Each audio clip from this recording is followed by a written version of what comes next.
And welcome to Viewpoint. I'm joined today by Vitalii Ogiienko, Chief Specialist at the Department of Science of the Ukrainian Institute of National Remembrance. Vitaly, many, many thanks for joining us. Thank you for the invitation. Well, we wanted to talk to you today about Holodomor. It's the famine that in Ukraine from 1932, 1933. Many events going on this month in Ukraine and across the world to remember these tragic events.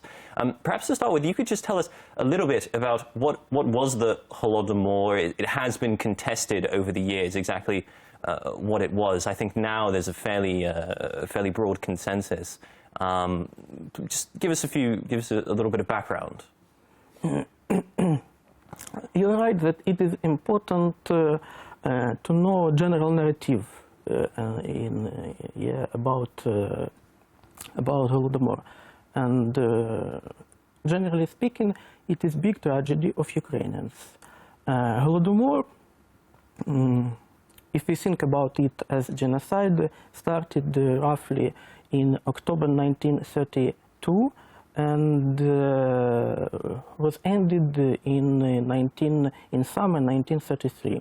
And this all began with the collectivization of agriculture under Joseph Stalin? Not collectivization. Collectivization began at 1928. And it was period of collectivization, of deportation of people to Siberia, rich peasants to Siberia, of implementing a policy of requisition, but it is not Holodomor. It is, until this period, I mean when Holodomor started, roughly 100,000 people were died. Okay. But the Communist Party, they were requisitioning the grain, taking the grain from the Ukrainian farmers to sell abroad or to feed, the cities, and then. But you say, so 100,000 people died, but obviously Holodomor, we're talking millions after that.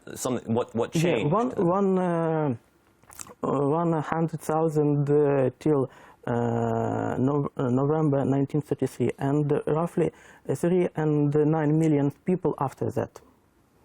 And it is, for example, a difference between to take away only grain in peasants or take away every edible from them.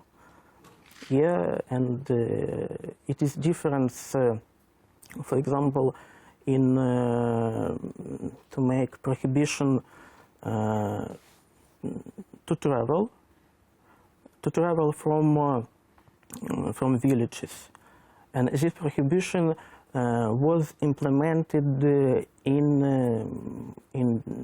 December 1933, January 1932 and 33. Okay, and so this prevented the peasants from moving. Yeah, from moving from one place to another place. Okay. Yeah. Yes. And it is as part of policy of genocide implemented by a Soviet authority. And this label of genocide, it was a man-made famine, it was an act. That's generally a well-accepted historical fact now. And not in Russia, we should say, but in general, across the academic community and in other countries, they recognize it. That's right. Yeah, Holodomor is man-made policy, and it is the first definition of Holodomor, and first it was made by Welsh journalist Gareth Jones in 1933. And but he at the time, he was one of the few people, wasn't he, to actually write about what was going on in Ukraine, about this famine. At the time, I believe, for example, in the US, in Britain, they didn't actually take a lot of action, did they? That was presumably because of geopolitical reasons, because they wanted to keep Russia and the Soviet Union and the Communist Party, they wanted to maintain good relations? Is that why it was only many years later that the truth about what happened really started to emerge?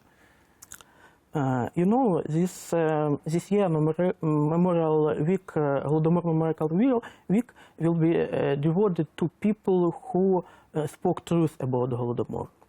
And when we started to work on this subject, we understood that the real story was more complicated. A lot of people told about Holodomor. There are some periods of very active campaign of speaking about Holodomor. It was,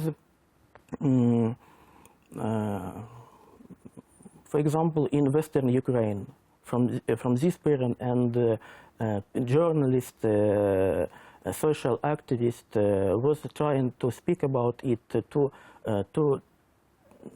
talk this story to international organizations. So this is at the time? At the time, At the time, yeah. yes. Yes. Yeah.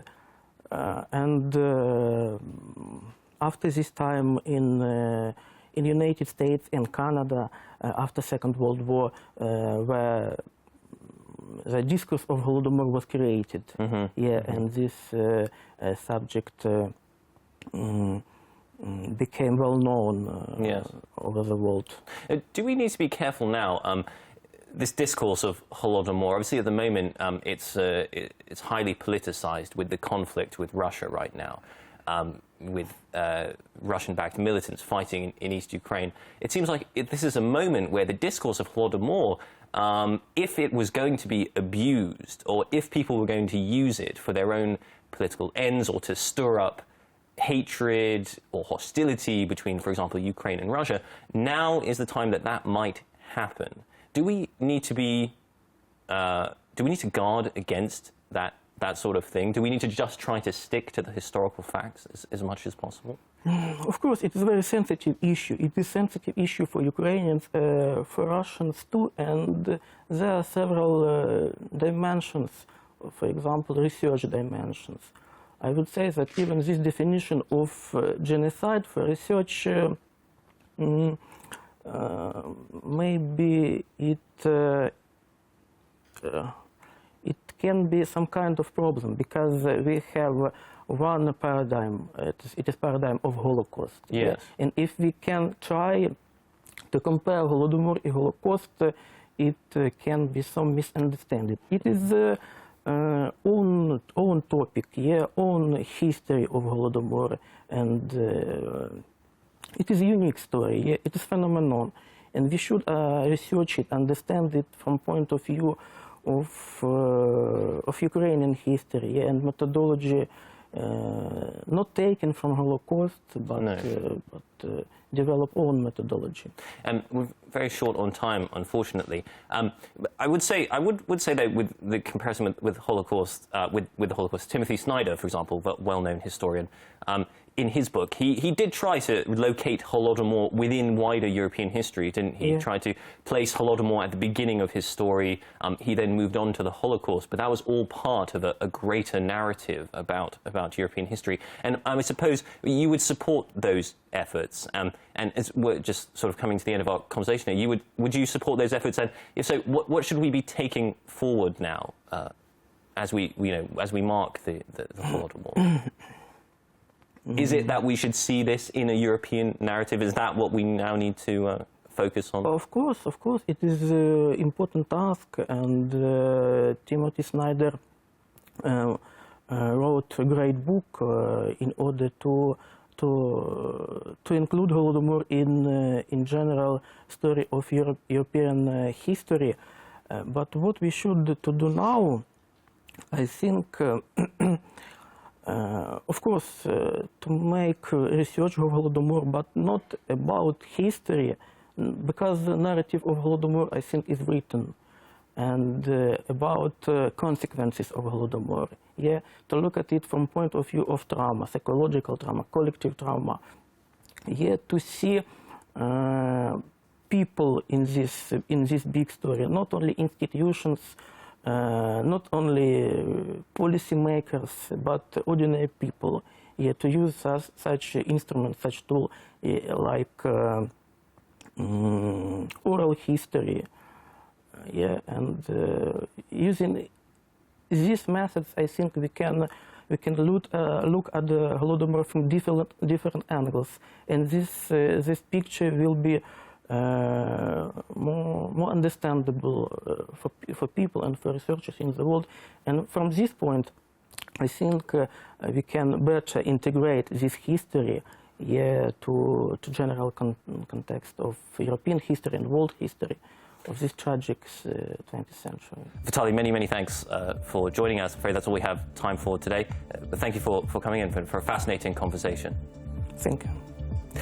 You've been watching Viewpoint. I've been joined by Vitalii Ogiienko, a Chief Specialist at the Department of Science at the Ukrainian Institute of National Remembrance. That's all we have time for today. Join us again for another edition.